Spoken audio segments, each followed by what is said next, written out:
Let's get it.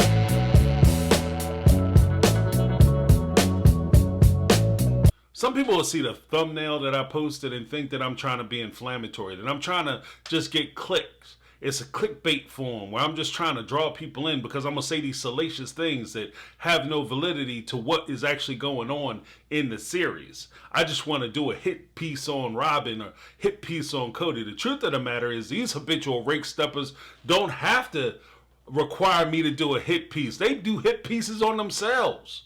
I don't have to come up with new lies or salacious material. These guys provide enough material for anybody who looks at this series to be able to come up with their own thoughts and opinions on these two individuals.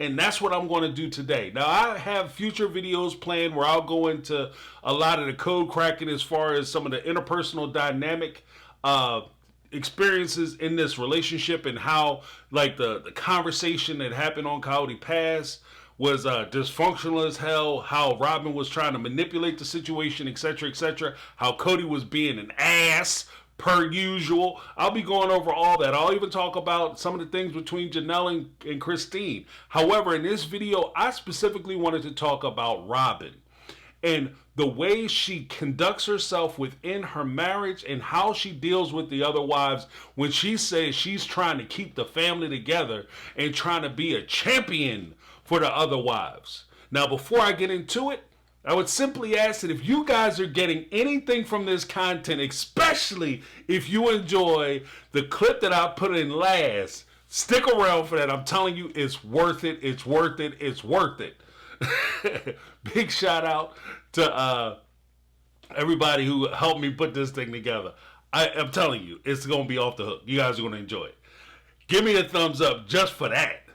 But if you're not yet subscribed to the channel, go ahead and hit that subscribe button, ring the bell for notifications. It helps the channel out, helps me out, and hey, who doesn't want to help a brother out? So go ahead and give me that HBO special, which stands for Help a Brother Out Special, and you will be notified when I upload content just like this, as well as when I go live. I'm telling you, we have a great time, especially during the after party after the Sister Wives episode. We're going to do one this Sunday after the tell-all. It's going to be crazy, I'm sure. So go ahead and hit that subscribe button, ring the bell for notifications. Now let's get it. Now, as Kody has described his relationship with Robyn, he's finally come to a point in this season where he acknowledges that Robyn is his one true love. Robyn is his soulmate. Robyn is the person he's in love with. In fact, Kody has put it together that Robyn and he will be together like this. That no matter what happens, nobody is going to tear them apart. Nobody is coming in between them because their love is that strong, that powerful. Even his kids, if you don't accept Robyn, then we don't need to be together. That's it. It's over. If you don't love her like I love her and respect her the way I respect her and give her all due credit the way she should be held down, then you don't need to talk to her. At the end of the day, when I looked at it, and I look at how Robyn talks about these women in this family, this whole family, as agreed to by many of the users on the MyTake app, as many people who subscribe to the channel have said in the comment section, Robyn has used this family habitually for her financial gain. I don't dispute that. Robyn came into the family broke as hell, pockets turned out. I'm talking about rabbit ears for pockets, y'all. Pockets turned out, not a nickel to her name. All she had was 3 kids, a smile, and a small frame. That's all she had to a name. I'm rhyming this time. Now, you know it's true when you start rhyming. It's like Johnny Cochran. If the gloves don't fit, you must have quit. She ain't have a nickel to her name except for that small frame, and now she's trying to play the game. I'm telling you, she's winning. Because she came in, she didn't have anything. And now this lady is sitting on top of like 25 acres of land in Arizona. Are you kidding me? Flagstaff, Arizona. She's sitting on top of $1 million house. And all she's doing is sitting around pretending like she doesn't understand what's going on. She completely understands what's going on because she is winning. And when she says to the rest of the folks, oh yeah, well, I'm trying to put myself in a situation where I'm championing for these women because that's what sister wives do. Did she champion for Christine? When Kody was staying at her house because she set up a little space for him to be able to come over and work out of her house in Vegas and stay in her house all day before he went over to one of the other wives' houses in the evening around 6 o'clock before he got up out of their bed and went over to back to Robyn's house the next morning. Was she championing for her family then? Was she championing for Christine when Christine can honestly say that she can't be Robyn's friend because she can't trust Robyn? Because Robyn will say one thing and do another thing. Like, for instance, Robyn will say she wants to be a sister wife, but then she'll turn around and stab her in the back by not doing sister wife things, not backing her sister wife. Is she backing Janelle when Janelle is sitting there by herself with her kids trying to deal with her situation? Did she force Kody out to go deal with Janelle? No, she didn't. Meri, the one that's supposed to be her closest, dearest friend. When she's sitting there talking about Meri, we time and time again, we watch how when the pandemic hit, Meri was sitting in our house by herself, adhering to the rules that Kody had laid down for the family, for him to be able to come and visit the family. Meri sat in that house alone, while her friend Robyn sat in her house with her kids and access to everybody's man. Robyn didn't lose a stitch. She sat there and said, I followed the rules because I wanted Kody to come around. What about Meri following the rules? Your close, dear friend that you're crying about that she's leaving. You wasn't following the rules then. In future episodes, when I talk about Coyote Pass, there was a point where they were standing on top of Coyote Pass, and because Robyn didn't like the plot of land that she was going to get, she basically cussed Meri's ass out. And then when she got finished talking, told Meri to shut the hell up, let her finish saying what she got to say. As soon as Robyn finished saying what she had to say, Meri said, well, can I speak my piece now? Robyn said, yeah, no, not right now, and walked off. That's the kind of friendship she has. This Easter, when she sat there, Meri sat there, she didn't get a phone call. The only time Robyn was interested in calling Meri was when it was time to shoot for TLC so she can get that TLC check. Because little does anybody know, TLC does not pay you unless you appear in the episode. So unless you're in the episode or predominantly featured in the episode, you don't get a check for that episode. So if they have a 20 episode series, like for instance the 90 Day folks, they have 20 episodes, this is a high number, but if you have 20 episodes but you only appear in 3 of them, you only get paid for the episodes you appear in, and you get a bonus for the tell-all. So if you show up for a tell-all, you get paid for the tell-all. That's it. So yeah, Meri, she wants Meri to come around. She wants Meri to stick around in Arizona and hold the love out, that there's a possibility that the relationship could work out between Meri and Kody, and she's holding that out as a possibility to keep Meri on the line. Now, what do you call it? And this is the question. And it was a little difficult for me to actually get my mind around this for this very reason. What do you call it if you gender swap this situation and you have a man who sends his wife or girlfriend over to be with other people and provide comfort, company, or sexual favor in exchange for financial advantage? What do you call that situation? Is that some form of commerce? Yes, it's the oldest trade in the world. It's the oldest profession in the world is what it is. If Kody was sending Robyn out to go lay with a bunch of men so that Kody can get some kind of financial advantage, what would we call Kody? It rhymes with P. It starts with P and ends with imp. That's what we will be calling Kody. In this situation, that's exactly what Robyn is doing to Kody. She's sending him out to these women to give them company, comfort, and if necessary, provide them with intimate experiences so that way she can prosper financially. She can secure her own bag. Now, some people will look at that and say, James, you're being so vulgar and nasty. I'm not. And that's the sad part about it. I'm calling it like I see it. And it would be wrong if it was a guy doing it, just like it's wrong if she's doing it to Kody. Kody stands there and says that I don't want to do this anymore with Meri. He's been resistant to going over there with Meri the entire time for about a couple years now. Everybody's acting like they're surprised. Meri and Robyn, I had no idea. I didn't know that Kody felt this way. Cody's been saying this for years that he don't want to be with Meri. And this season, he actually admitted that the only reason why he tries to maintain these other relationships, including the one with Christine, Meri, and Janelle, is because if he lets these women go, it'll affect his relationship with his pimp. With Robyn. And he doesn't want to let them go. That's what it is. He said that out of his mouth. The only reason he keeps these relationships going. And now he's reached to a point where he's tired of it. And how do we know he's tired of it? Because he's drawn from it because she keeps pushing him to keep going out. And my man has run his miles. There was a guy named Iceberg Slim. He wrote a book. And Dave Chappelle actually talks about it. But in this situation, Iceberg Slim was a notorious guy, purveyor of the flesh, we'll say. And he would call everybody, the women or ladies who work for him, he would say that they have so many miles in them. They can only do so much before they just snap the hell out and break.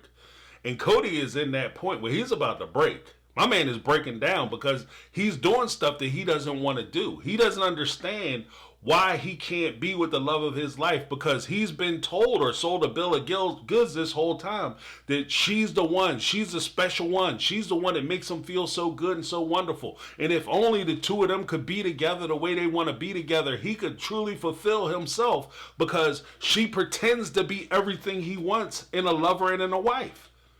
She gives him that number one customer experience. And what is the customer experience? Whether it's what I'm talking about, the purveyor of flesh scenario, or it's stripping, or whatever the case may be, what is the experience that people go for? They go for the fantasy of it, the acting, if you will, the performance. These are words that Kody used during last week's episode. The performances, you give them the husband experience. That's what he's given these women, the wife experience. He's given them, in some cases, is the boyfriend experience or the girlfriend experience or so on and so forth. You're giving them that experience, that romantic experience that they're looking for. But it's not real. And that's part of the reason why so many of these women are falling off the way they are, because the scenario and situations they found themselves in aren't genuine situations.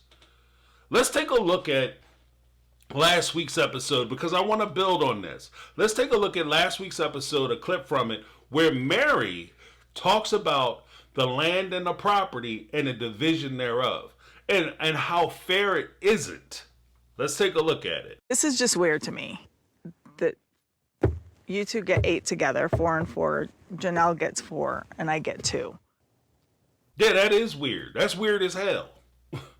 It's weird almost like people can't count. 4 and 4, that's 8. Janelle gets 4, and I only get 2.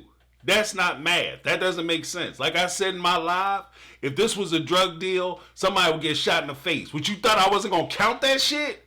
Are you crazy? You out there on the mountainside doing your business in the dark of night? Like, it will be going down because it doesn't make sense. And when you're dealing with this kind of thing, one of the things that really struck me when I was watching this scene, and I'll go into it later more in depth in a different video, but as I was watching this scene, one of the things that really struck me is that when Meri was talking about, we do a side-by-side comparison. When Meri was talking about leaving Kody and moving away and taking her wallet with her and her bank account with her, you notice how Robyn had, no, it's not over. No, your relationship is still there. It's still viable. No, I'm holding on with you. But when they were talking about the money and the land, Robyn ain't have shit to say. All of a sudden, Miss Loudmouth got everything to talk about, lost her voice. She had nothing to say. She couldn't count. She was 1, 4, 9, 7. She couldn't count shit. She had nothing to say. But as soon as it started coming off that Meri was dead ass. Because she said it twice. The first time she said it, then all of a sudden, Robyn looking around like she don't know what's happening. What do you mean? 41497? I don't understand what that means. And then all of a sudden, when Meri says it again, and Kody says, no, it's 5 lots. We're going to break it up into 5 lots. No, it's going to be, it's going to be the 4 over there, and then the 2s, and the 2, and the 2, and then the 4, and then, and then that's how we're going to do it. And then Meri breaks it down. Then all of a sudden, what did Robyn do? Robyn had something to say, too. She wanted to get her point across because she tried to smooth things over. Because at that point, Robyn had this to say. You never know if Kody and I are going to stay together. I mean, you never know. It's going to happen another 22 years down the road. That was a bad joke, Kody. Sorry. Think of a comeback. No, I'm just saying, like, here's the thing. No, this is 10 years in, 12 years in, I wouldn't have thought either. That was a bad joke. Sorry, sweetheart. I'm sorry. I apologize. Kody ass ready to break down crying. Kody ready to get on that little bike and just ride off, openly weeping. It's a wind, got me tears. Oh God, he going through it because everybody understands that it's a joke unless you're gonna do it. It's a joke up until the time you do it. She's playing and she's saying it with a smile on her face and a little lift in her voice, but she's dead ass. She wants to make sure that she secured that bag. Now, here's the funny thing about the little 4 + 4 is 8, and I want to have my special part and all that other shit. When rubber meets the road, they are married. They are married. I know they living in that fantasy world. Speaking of fantasy, where everybody was a wife and everybody was equal and everything was the same. You notice how quickly all that fantasy shit starts to disappear when people start talking about legal issues. Things that actually mean something. When they start talking about real property, the fantasy stops. The fantasy stops. Oh, we're all married to him and we're all moms. All the kids have 4 moms. Up until the point that they're talking about their stuff. They're talking about their stuff, then it's serious business. No, it's not 4 lots. We're not 4 moms. I have my kids and my lot is going to be passed down to my kids, not our kids. My kids as part of my estate. Not the family estate. Not everybody is the same. And we're all 4 moms. And even Kody with I got 18 kids. And I got to think about my 18 kids. And you only got 1. I thought I had 18 kids too. Because I'm a mom as well to all the other kids. Right? No, that's fantasy. And that's bullshit. What the reality of it is that we're not married. We're not tied to each other. So the property that is in each of our names is our property. They understand that. They've always understood this. This goes back, and again, I will get into this in another video, but this goes back to Robyn, who had said when she asked Meri to get that divorce so that Kody could adopt her kids, she had said that she has seen situations where the legal wife has controlled the legal real properties of the husband, and then when the husband died, the legal wife cut everybody off. So Robyn made sure that she was in a position where she would be the legal wife. Now, the way she was able to acquire all this property and put her name on all these things in her marital trust between her and Kody is that she made sure that Kody was around and manipulated these women and gave them the hope that there was going to be a relationship, the drive that they were going to get back together, the hope that everything was going to be put together so that the family members, Janelle, Meri, and Christine, would invest in the family trust, and Robyn would be able to take that money out. Kody is working, I don't want to say it like in very extremely crude terms, but Kody is basically working for Robyn in this instance. Like, there's so many people who say that Robyn is the master manipulator. In this case, Kody is the trick. The 3 wives were the John, and Robyn was the pimp. Holla at your boy. Leave a comment down below if you agree, you disagree with my presentation. Please let me know. Now let's listen to what Kody had to say, or what Robyn's interpretation of why Kody needs this extra land. because Kody needs to have the 4 acres, and you don't need it because Kody is going to do something different. Let's take a listen to what Robyn has to say with regard to that. My lot will eventually be passed down that's to for my you. children. Right. His lots will be more about more of the children. That's how I see it. Is that how you see it? Not really, but Really? no. How do you see it? I see. No. You don't answer right now because No, you're in a you're in a headspace that's not Yeah, I cool. know. No. You don't answer now because you're not in a headspace that's not cool. In other words, shut the hell up before you mess this up, sucker. Shut up. Don't you talk no more. Because what Kody was going to say was, well, we separated. I want to be able to have my own land, and maybe I don't want to be around anymore because I'm tired of dealing with all this craziness and everybody leaving me, and I feel so bad because Christine left everything. So that fall punching down. Oh God. Because I can't do my job because I can't treat them like the best customers ever. So all of a sudden, she tells her to shut up. Why did she tell her to shut up? There's a couple reasons why I think Robyn told him to shut up. One, she told him to shut up because Kody was about to spoil the game. Because if he revealed that if he is going to separate, there's a possibility he may separate, then what's the purpose of him having that pond lot? If he can sell that lot so that he can get out of town cleanly. What's the purpose of him having that additional lot? Those 2 lots, the 4 acres a lot, or the 4 acres. What's the purpose of him having that? If he's just going to sell it, why are we dividing the land if all we're going to do is just practice selling the land? We're talking about selling it now. Why are we dividing it at all? Why don't we just take the land as it is and turn it, if anything, turn it into one big plot and sell it all off to a developer? And that would make the most sense. And to be honest with you, I'm in favor of that.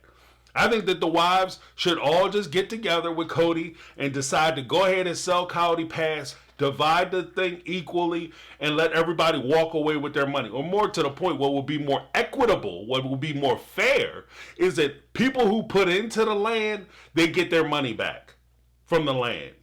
At minimum, they get their money back, or you just do a percentile of how much each person put in, both to the land and or contributions to purchase Robyn's house, because that should also be included in the amount that we're talking about. Because as I recall, when the family moved out and everybody was selling their houses off, the family gave a loan to Christine to purchase her house out there.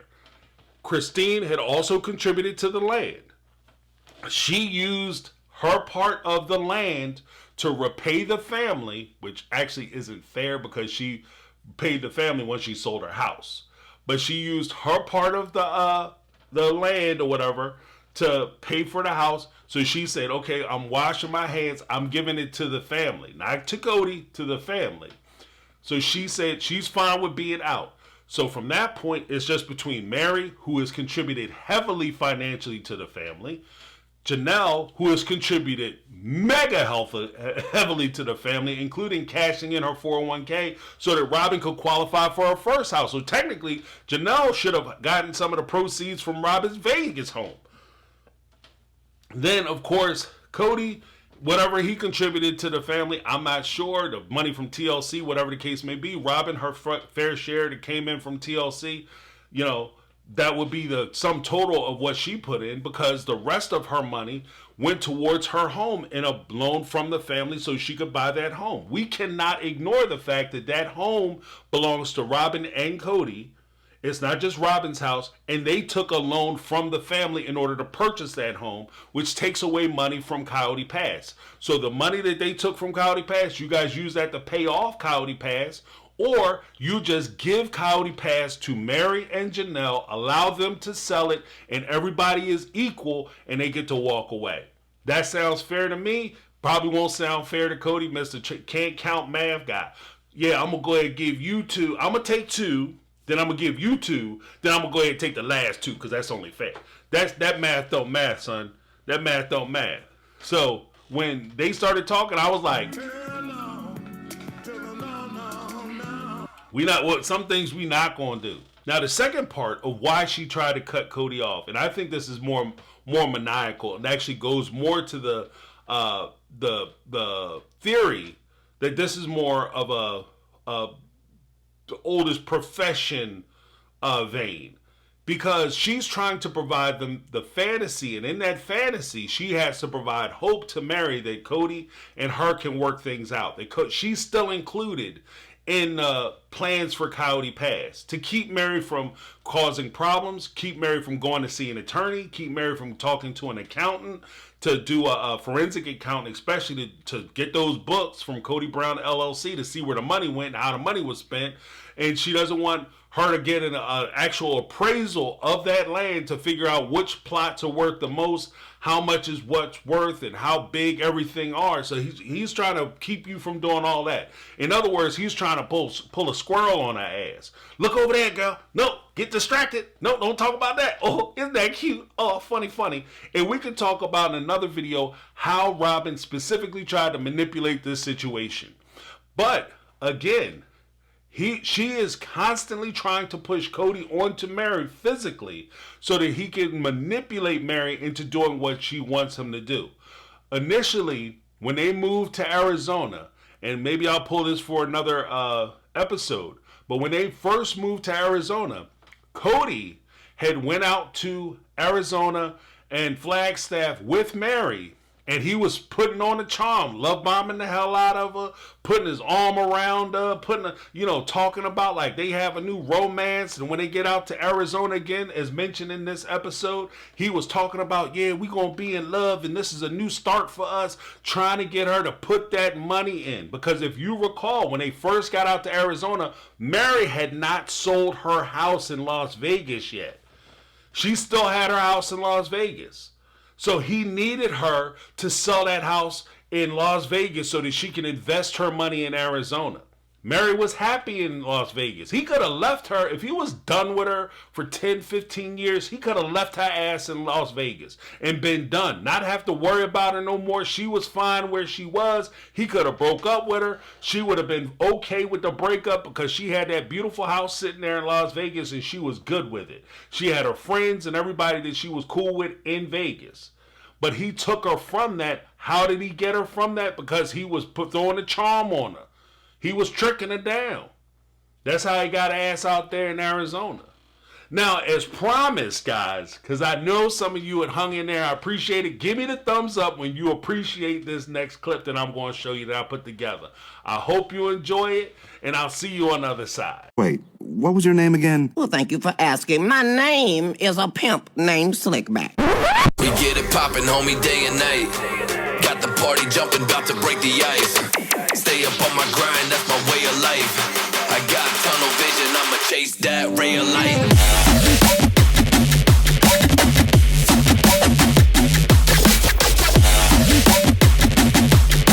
Stay up on my grind, that's my way of life. I'm at a point now where I see the family as an obstacle to my own goals. Woo-wee! Damn, Sam! When you mess around with a bunch of women, you increase the chances that you're going to lose your mind, you're going to lose your money, you're going to lose your woman, and you're going to lose your damn hair. Holla at your boy. What the freak is going on? And he sees the family as an obstacle to his own goals, but him and Robyn, they going to be like, that's my take. I'm James. This has been My Take on Reality, and I'm out. 'Cause I've been living life right like I could just die any minute. Going for a ride down the side, PCA.